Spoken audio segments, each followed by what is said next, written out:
Y es que es importante contextualizar el por qué nuestro invitado de hoy, Lenín Urrego, nos ha invitado a hablar sobre Antonio Nariño y su impacto en la independencia de Colombia y en el proceso republicano desde aquí, desde la actual Plaza de Bolívar, anteriormente conocida como Plaza Mayor. Por ser un hombre de la alta sociedad, por ser un hombre que pudo dedicarse a los placeres de la vida, decidió preocuparse por el futuro de la patria, por el futuro del país, y lo hizo en un esfuerzo concienzudo.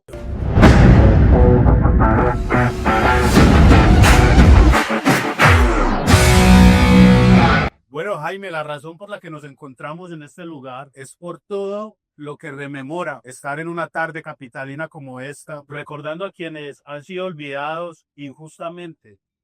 en nuestra historia hoy, para hablar de quien, en opinión de este invitado a Historia de Poder, fue uno de nuestros grandes próceres, merecedor sin duda de recordación por los grandes aportes que hizo al movimiento independentista y el gran legado que dejó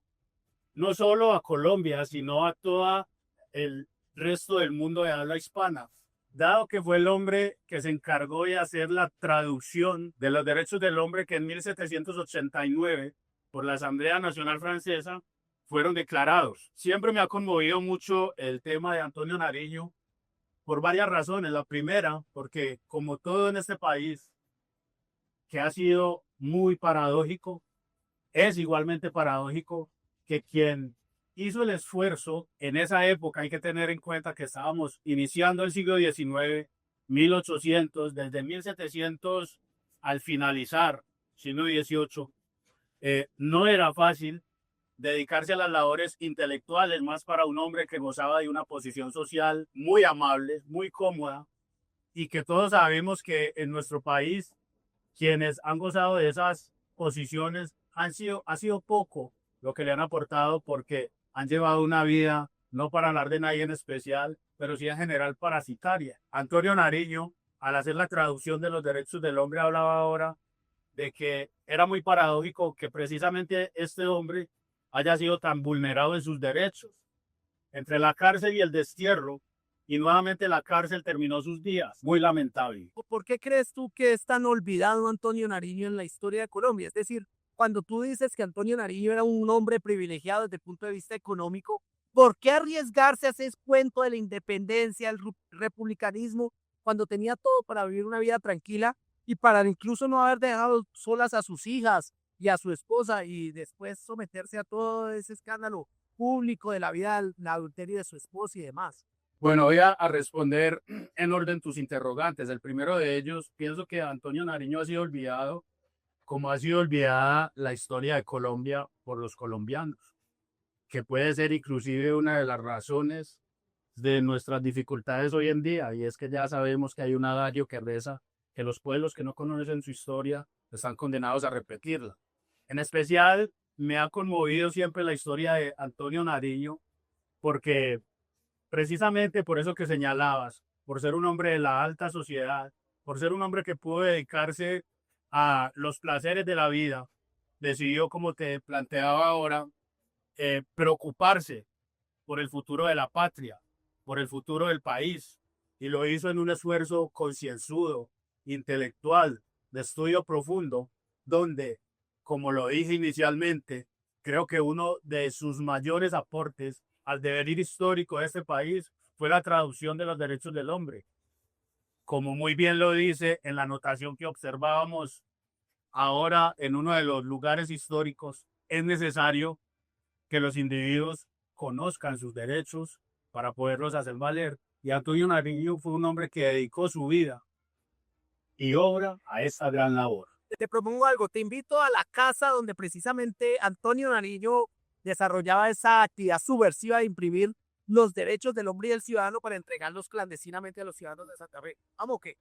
Por supuesto. Y vamos llegando aquí a la Casa de la Imprenta, ubicada en la Candelaria, en pleno centro de Bogotá, una casa bellísima del siglo XVIII y que Antonio Nariño utilizó como cuartel general, pero no militar, sino intelectual,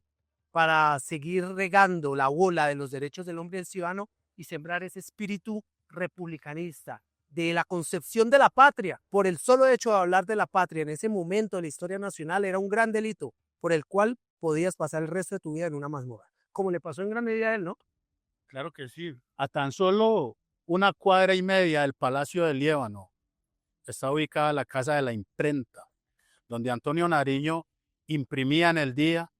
y en las noches salía a repartir puerta a puerta las copias o ejemplares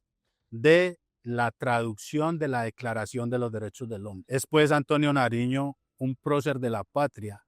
en la medida en que arriesgaba inclusive su vida y su integridad personal, como lo señalábamos antes, sin tener ninguna necesidad de hacerlo, dada su condición social. No obstante, el amor por lo que sería una futura patria liderada, administrada y manejada por los americanos, lo llevó a hacerlo, a tomar riesgos de tan altísimo nivel.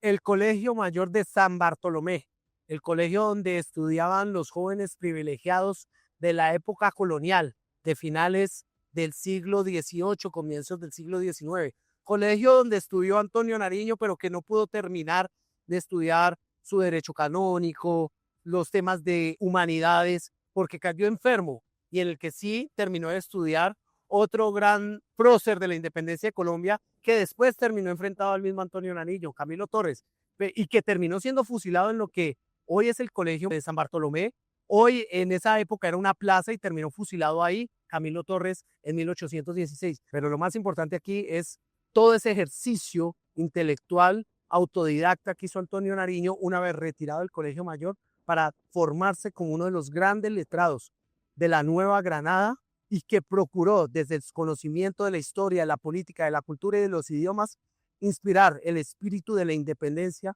en todos aquellos ciudadanos de Santa Fe y también del Virreinato de la Nueva Granada, que de hecho en Cali, el 3 de julio de 1810, ya habían acogido ese llamado de un primer grito de la independencia. Bueno, y como todo en historias de poder no puede ser solo trabajo y recorrer escenarios históricos para contar historias que han marcado los pueblos, vine aquí al Café San Alberto, ubicado en el edificio Avianca, en el centro de Bogotá, a tomarme el que dicen es el mejor café de Colombia y por ende el mejor café del mundo, galardonado así 5 veces en concursos internacionales como mejor café del mundo. Vamos a ver cómo nos va y también les contaré al final de Historia de Poder.